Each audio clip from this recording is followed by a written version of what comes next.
Dobrý den, vítejte u dalšího nového videa. Welcome to my new video. In this video you're going to learn how to read the dates, in particular the years in Czech. For example, 1993 is an important date for the Czech Republic. You know why, right? We will get to that. But to get the full picture, we will also need to cover the word year, rok in Czech, and its different forms. Why?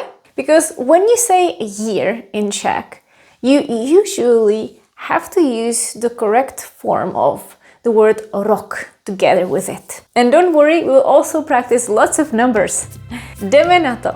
Ahoj, vítejte na mém kanále Czech by Zuzka, kde vám pomocí angličtiny vysvětluju českou gramatiku. 1993 was the year when Czechoslovakia split into two countries. Česká a Slovenská republika.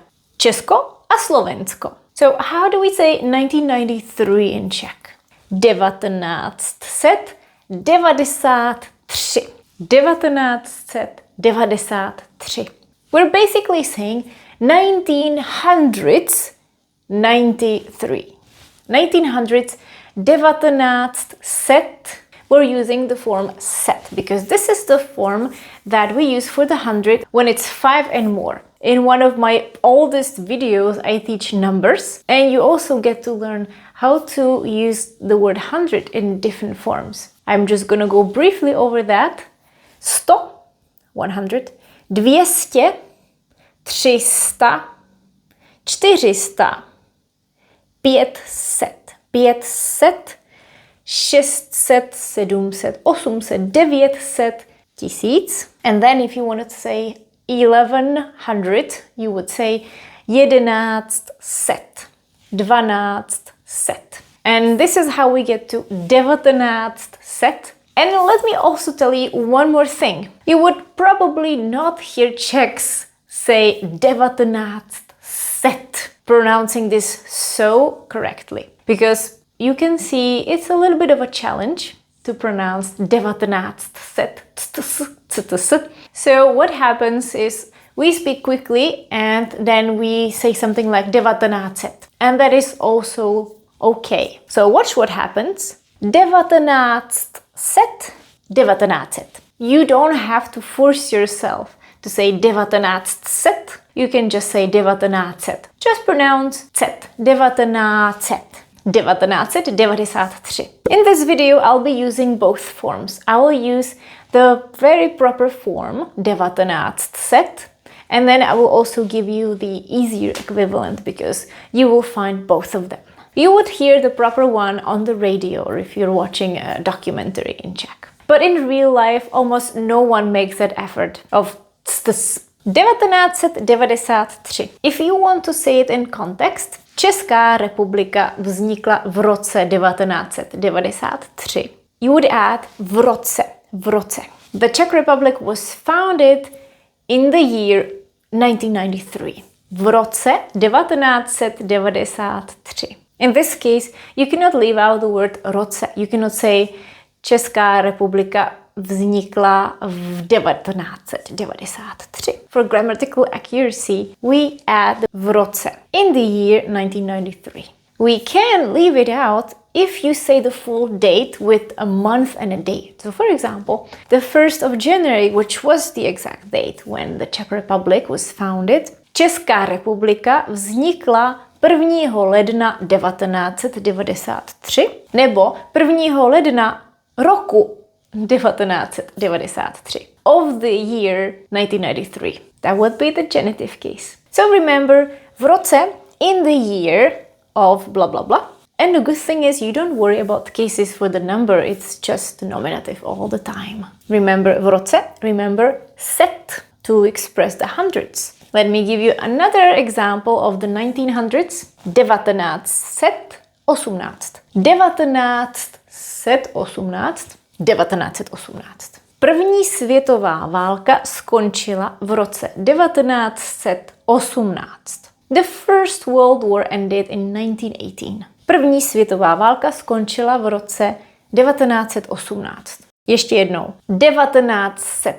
1918, or a little bit easier, 1918. Here is another year, 1989, 1989 nebo 1989. V roce 1989 skončil v Československu komunistický režim. In 1989, the communist regime in Czechoslovakia ended. V roce 1989 skončil v Československu komunistický režim. Since we are with the 1900s, let's see what it would be like to say the beginning, the 1900s. 1900.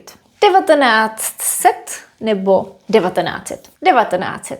Or we could say rok 1900, the year 1900. V roce 1900. What about 1901? In Czech, we would not care about the O, we would just say 1901. 1901. Not jeden, but jedna. Jedna, the feminine form, is the one that we use for saying years. 1901. And now, let's go back in time before the 1900s. 1348. What happened in this year? First, let's read it. It's easy because we will do the same thing. We will say 1348. 1348. A little bit of a tongue twister. 1348. Or we say it quickly. 1348. A co se stalo v roce 1348? V roce 1348 byla v Praze založena Karlova univerzita. 1948 was the year when Charles University in Prague was founded. V roce 1348 byla v Praze založena Karlova univerzita. What about 1415? 1415, or simply 1400 with a c. 1415. A co se stalo v roce 1415?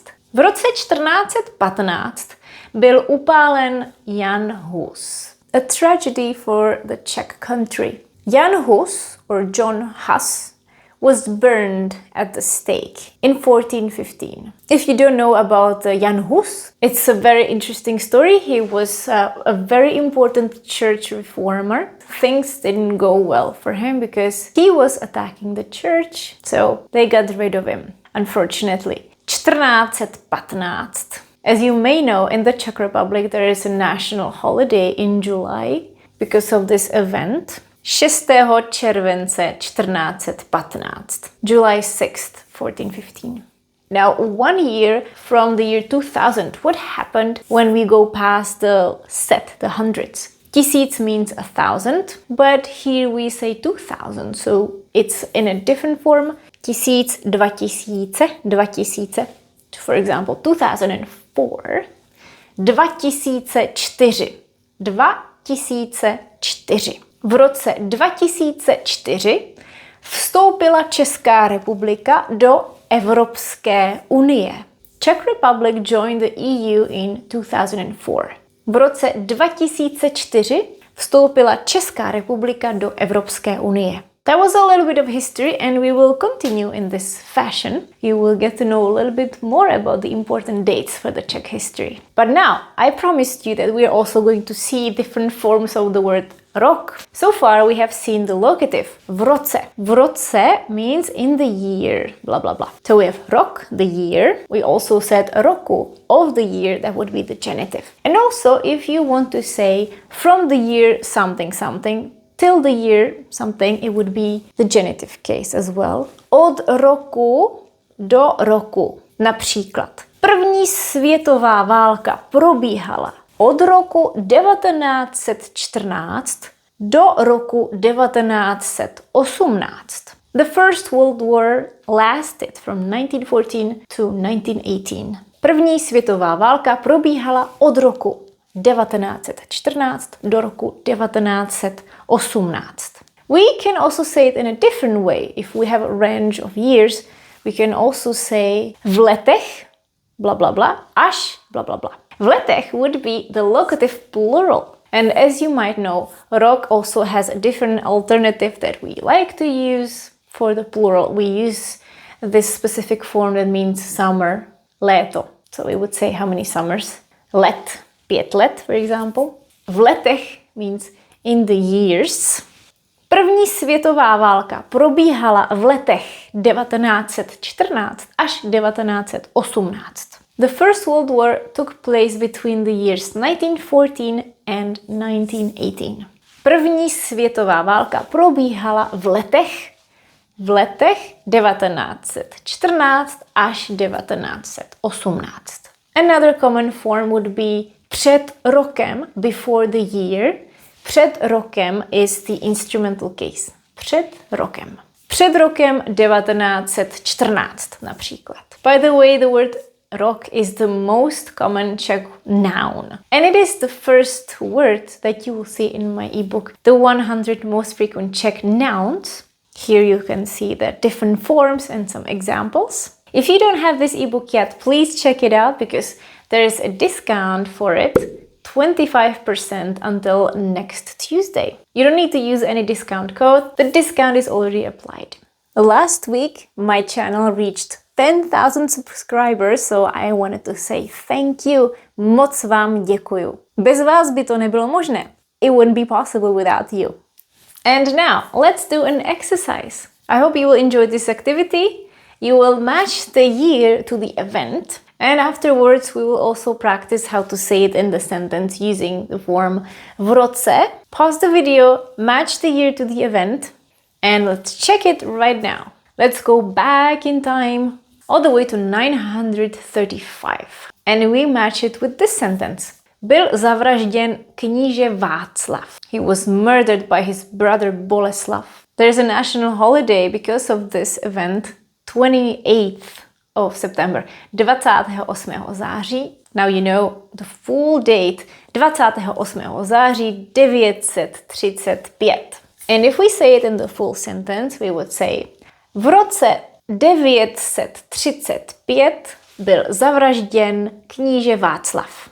V roce 935 or 935. Další 1357, 1357 or 1357 byl založen Karlův most. Now the full sentence, celou větou. V roce 1357 byl založen Karlův most.